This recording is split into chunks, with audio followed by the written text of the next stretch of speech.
Yo, what's up guys? Josh, Pong here, and we're actually back in Taipei. So we're here for 16 days. We're gonna train with Coach Ray. Essentially the goal is to really get comfortable with my backhand. Now it seems kind of crazy, but I just feel like, first off, for the content, I think this is like great content just because it's a new environment. And I think when I'm in Taiwan, I focus a lot more on fundamentals, whereas back at SBTTC, it's very easy for me to get caught up in the competition of the points and like playing matches. As you guys saw, like my last 2 leagues, I didn't win a single game.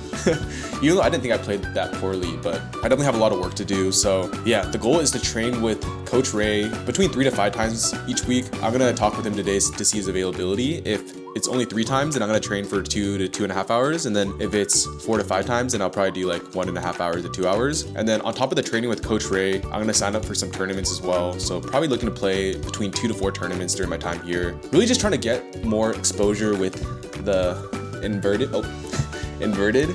And we actually changed our setup. So this is a Viscaria, downgraded from the Super Viscaria to regular Viscaria. Shout out to Matt for selling me his extra blade. So he had a straight blade. So we changed from flared to straight. And then Richard put on a 09C for me, so we boosted this as well. So a lot of changes with the setup, but looking forward to it. And then this is getting serious. I bought my training balls. So I'm actually gonna stop by the table tennis store to buy some more balls, but normally I just use the Nitaku training balls, as well as I think I have a few balls that are like worn out 3-star balls. So Nitaku is gonna be the training gear. And yeah, I'm not sure how I'm gonna document this yet, but definitely gonna film all my training sessions and figure out how to package it. I think for me, a lot of this is just really getting prepared for the May tournament. There's a tournament at SPTTC in 2 weeks basically, so I'm really looking just to get as much training and exposure, especially improving my backhand, because right now I think like I just switched a month ago from short pips to inverted, so it's really important for me to get more practice with the fundamentals, Gong, and then also develop my strategies, right? Because before I could used to like use my whole forehand on the third ball attack, for example, serve and attack, entire table forehand, whereas now I have to make a decision, do I want to use my backhand or do I want to use my forehand? One tip that Ching Fang gave me, shout out to Ching Fang who really made this all possible. He's the one who connected me with William, which you guys saw in a previous video, who connected me to Coach Ray. Ching Fang was saying I should practice cold starts, which is essentially without much warm up, third ball attacks and service receives. And this is actually a good strategy because when you're playing a tournament, normally there is going to be like 4 to a table during the round robin stage. So you're sitting for a while before you actually get to play, which means you don't really get much warm up. So the cold start really like simulates that match play environment, especially in a tournament setting. So I thought it was actually a really smart idea by Ching Fang. So shout out to Ching Fang. And yeah, if you guys want, practice cold starts on yourself, especially third ball attack and serve receives, which is where a majority of the points gets won, especially at the lower like amateur level. So yeah, I'm about to have my first lesson in 30 minutes. I'm gonna stop by the table tennis store to see if I can pick up some more balls, and then we'll jump into the training.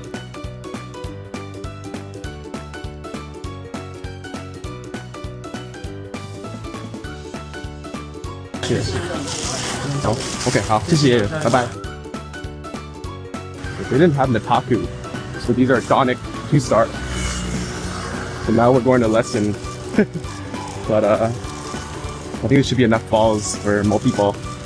Actually, for multi-ball, you kind of want less balls, so it's less running, but let's go. Let's head to lesson. Welcome back to the Taiwan Arc, round 2, where I fly back to Taiwan for 16 days with the goal of improving at table tennis. So as you guys saw in the last episode, things aren't going great. On the training front, it feels alright. Inverted feels actually pretty good. And overall, I feel like my technique is improving since my first Taiwan arc as well as lessons in China. However, as you guys saw from the last video, I got absolutely wrecked in those matches. Like, it looks like I have no idea what I'm doing. I look super unathletic. My footwork is all over the place, choosing the wrong decisions, and overall just getting like thrown around by my opponents who I previously like beat most of them with short pits pretty easily. And this actually brings up a very interesting point about the sport of table tennis. Essentially, this game is like chess, but the physical version, because it's very much a strategy game. Now, when I used short pips, what I did was, it was a bit of a workaround since previously with inverted, I had trouble with serve return as well as a few other fundamental techniques. Switching to short pips on the backhand allowed me to work around that serve receive issue as well as lean into my strengths of forehand, right? At the end of the day, I feel like table tennis is a lot like poker. The way you can win is by playing to your strengths, exploiting your opponent's weaknesses, and overall getting a bit of luck, right? Luck of the draw with the edges, nets. So just being back home for 2 weeks after round 1 of the Taiwan arc, I noticed that I could not integrate any of my training into match plays, and I also felt like my fundamentals weren't developed fully. So that's why I'm back in Taiwan, is to really get more lessons in and play as many matches as possible in the next 2 weeks. So one of the key takeaways from this lesson was with my forehand. The first time I went to Taiwan, I really reworked my forehand with Coach Ray. Essentially, I was using too much arm and not enough body and legs, so we really worked on involving my body in the stroke. However, this actually kind of overcorrected, since now I started to just use my body and then not really put much loop and like spin on it. Essentially, Coach Ray is mentioning like with my arm, I need to like brush up and add spin, especially using the wrist, which was like an ingredient I was missing before, which is why you see more of like that driven motion as opposed to like a nice arc on the loop. So we really work on just adding arc in like the arm and wrist part. I think what happened was, because I started as like a full arm looper, I kind of overcorrected and started just trying to focus only on my body, completely forgetting to use my arm and wrist. And that overcorrection kind of led me to like lose a lot of my arc and spin on my ball. So it's fine against higher balls, but against lower ball, it's a bit harder to get on the table. So in general, in this lesson, we really work on adding that like arc component, which is essentially the safety net, right? Since if you think about it, especially looping versus like underspin, when you add spin to the ball, it ensures that your ball lands on the table, since topspin will curve downwards, so you can swing harder and then land the ball on the table.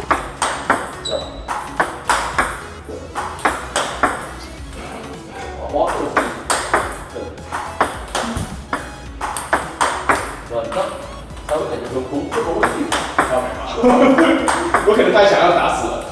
那你这样子可以。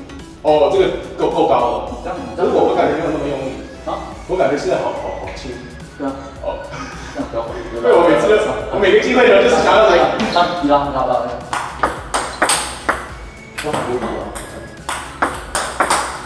这样不无敌啊！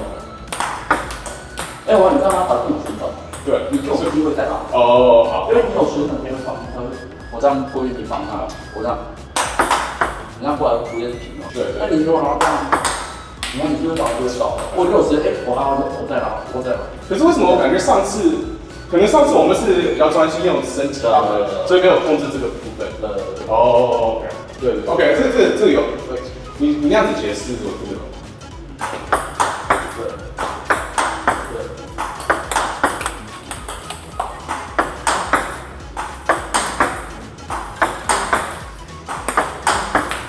所以你会有那种其实都说好像有你会感觉手会往前。哦，如果有你就这样，不要那个声音。对，然后这样你是不是不会出界，不会下？哦，因为你的轨迹都这样，对，你的弧线都会比较高，因为你的弧线是不是都这样？你是不是都对？对。你有两个在补下网吧？我发现我回去拉的球都是离得网很平。可是那是因为我没有走加摩擦，对不对？就是我拉的时候，如果进，对，因为可能是你是有用身体，但是你是用手，对不对？就是你推也可以，对吧？所以你可能你是这样，对，就你不是说比较好的一个，对。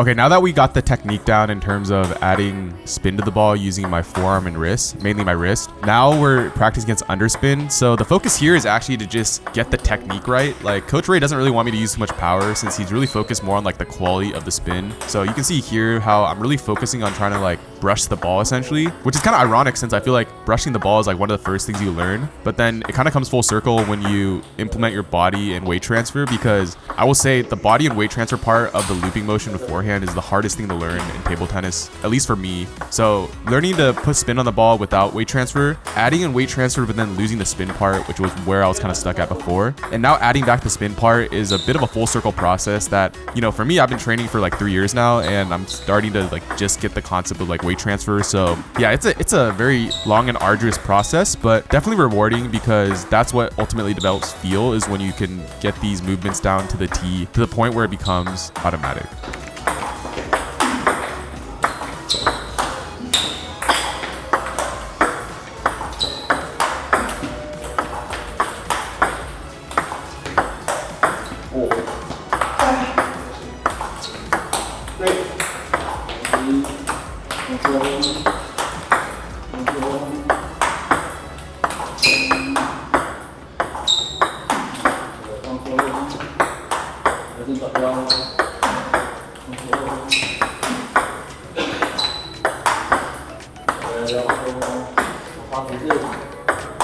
对，快了，快了，四个，撑住，小手，哦，好累。Okay, now we're switching to backhand loop versus underspin, and this is a bit of a similar issue I have with the forehand, at least from the round 1 where I wasn't using my body enough. Coach Ray wants me to turn my body more, especially loading the weight on my left leg and using my hips as well. Right now, I think a lot of my motion is with my forearm, as well as just my arm in general. Since I come from the short pips motion, you really didn't need to use the body at all. You can just like lift your arm up. But with the inverted rubber, you want to try to generate maximal like rotation, I guess. The main thing with backhand is you don't have much room to wind up. So the way you wind up with the backhand and create space is to turn your body and use your legs. Because if you think about the forehand, right, you have like a ton of space to, you know, wind up or like backswing. But then with the backhand, you don't really have much, right? So here, you know, Coach Ray is just demonstrating, you know, semi-pro level backhand looping, super natural. Yeah, so then now it's back to me. And then a key point he told me was like on the follow-up, don't like bring the paddle like down, because I kept bringing like the paddle down like I'm like trying to like close a lid kind of. But he's telling me to like open the paddle at the end from a turned wrist to an open paddle motion with the backhand swing that naturally adds topspin. So I thought that was a cool takeaway here.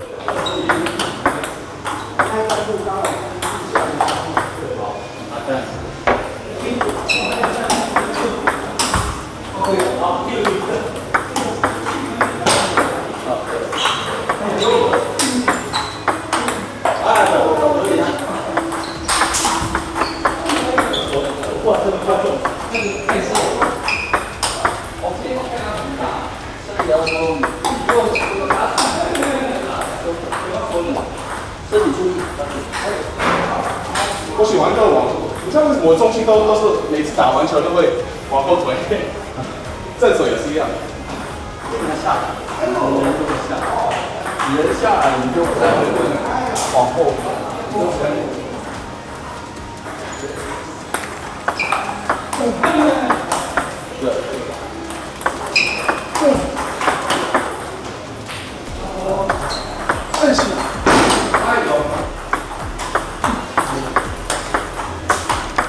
这也是一样的这样子吗？还是这个可以比较快？一样，可以让手比较好，让跟平衡好。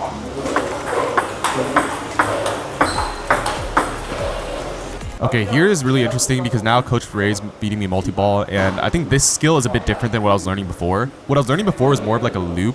I would say like maybe like a power loop where you have more time. Perhaps it's like underspin, so you have more time to really just like create that proper spacing.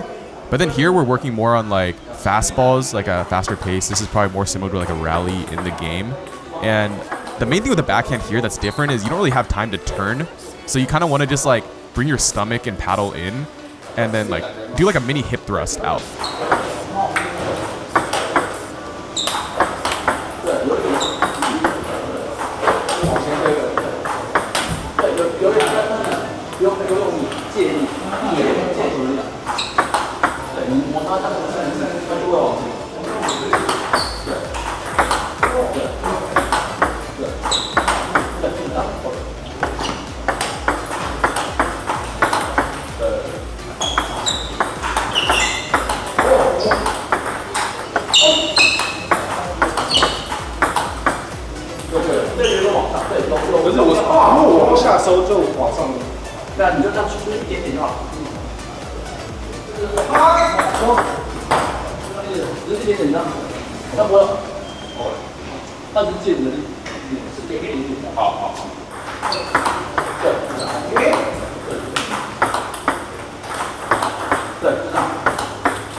Okay, here we're working on Kwai Dai, which means like quick carry, and essentially this is like a counter hit. I wouldn't say it's a counter loop because you're really only using your forearm to do this. It's more of just like if the ball comes in really fast and you don't have like much time to react, then you need to just like use your forearm and like just bring that shit up, and then yeah, by doing that it can like land the ball on the table, right? Since usually the ball's fast, and then if you just like quickly add some topspin on it by like snapping your forearm, then it's a good like reactionary technique against like a fastball essentially.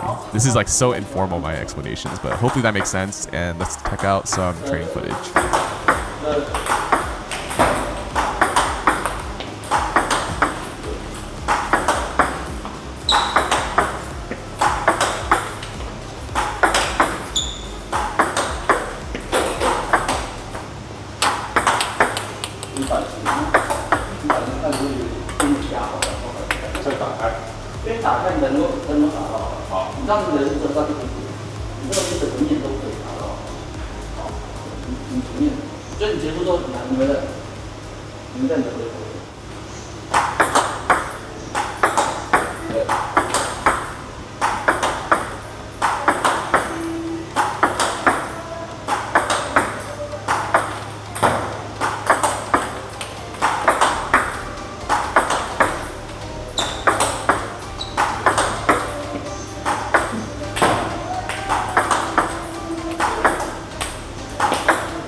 这个是压的，是这样子，打开你这样，你看在这样过来，然后让手靠出去，手要靠出去，手靠出去这样。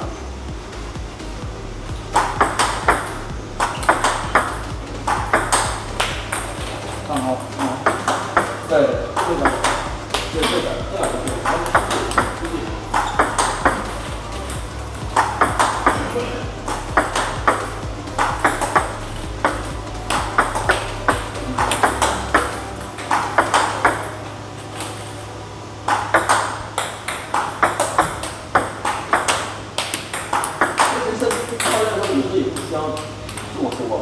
有的时候他们都这样子，可是贴到我的身体有点比较难控制。这样，手靠近身体。如果贴到，不用到身体，就靠近身体。靠近你的，不用太紧。就不要让它变这样，这样让它变这样，这样球是真的不到位。因为我们可能真的没到位，我们才会这样。那我们这样手也是离开身体。好，我们这样子这样子。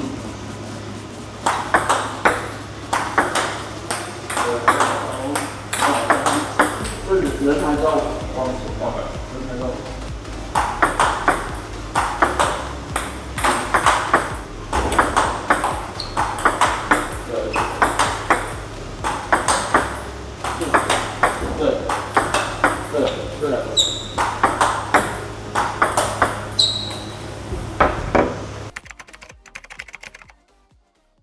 Okay, here we're now practicing the backhand counter. So this is what happens when it's like a slower ball where you have time to generate power. And you see that Coach Ray really wants me to use my body and legs and have a bigger swing essentially. I'm really concentrating on that like end part where you open up the paddle at the end, because I have a really bad habit of like bringing the paddle down, almost like doing like a capping motion, like it's like a safety cap on the ball after I loop it, and that's like not the right technique, since you really want to follow through with like a more straight and open motion, especially when you have a ball that's like further back. If you think about like a forehand loop from the same distance, you're using like a big stroke, so you want to mimic the same thing with the backhand.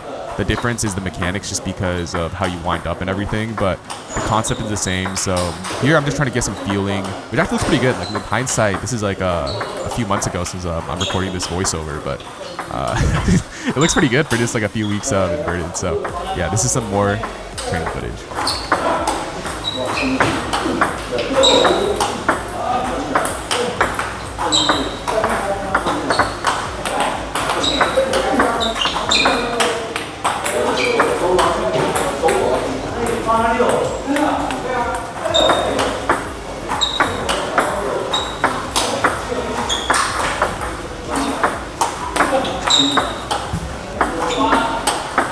下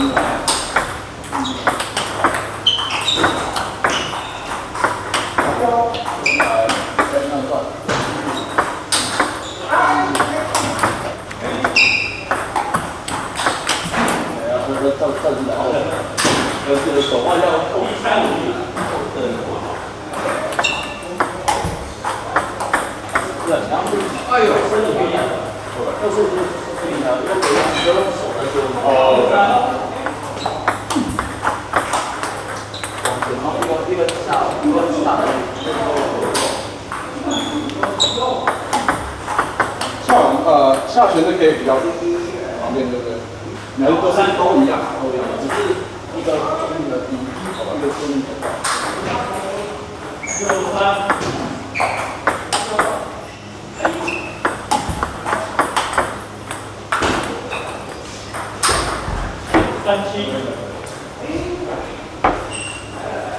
Okay, now Coach Ray is just giving me 1-1 practicing my footwork.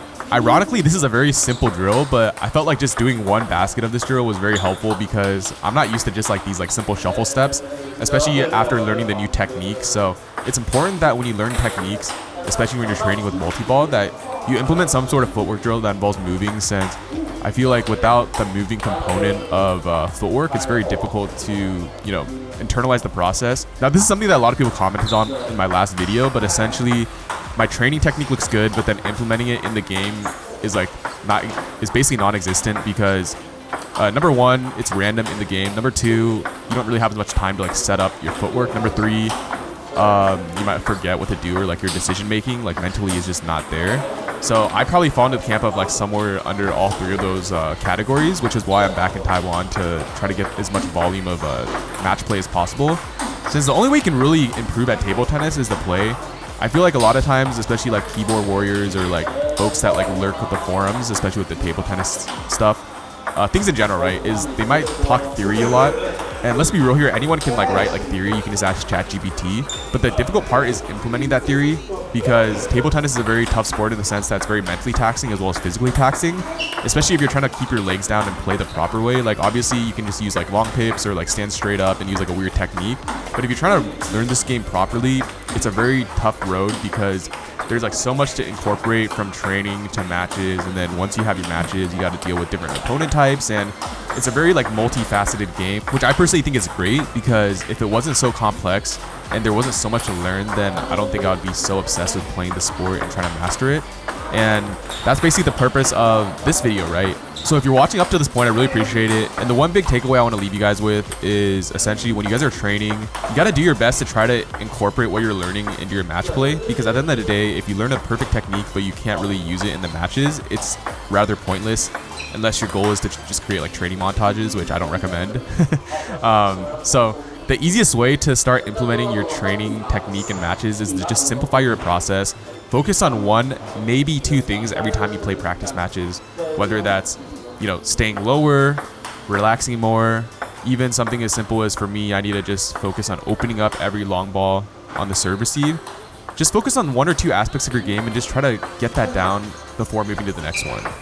I know I fall into the trap of paralysis by analysis by trying to incorporate too much at once, and as a result, I incorporate nothing, right? So I want you guys to avoid that trap yourself. And yeah, that's going to wrap up episode 1 of Taiwan Quest Round 2. I'm going to show you guys all the training I do with Coach Ray, bring you along to all the tournaments, and give you guys my key takeaways I got from training in Taiwan again for 16 days. So if you're not subscribed already, be sure to hit that subscribe button. Leave a comment, like. I love the engagement on my videos. I feel like table tennis has a lot of smart people in the game, and there's nothing better than discussion amongst smart people as well as folks that just love the game. So be sure to drop a comment. No matter how short or long, there's no requirements, and I read all of them, so I'll do my best to respond. But that's going to do it for episode 1 of the Taiwan Arc Round 2, and I'll see you guys in the next episode.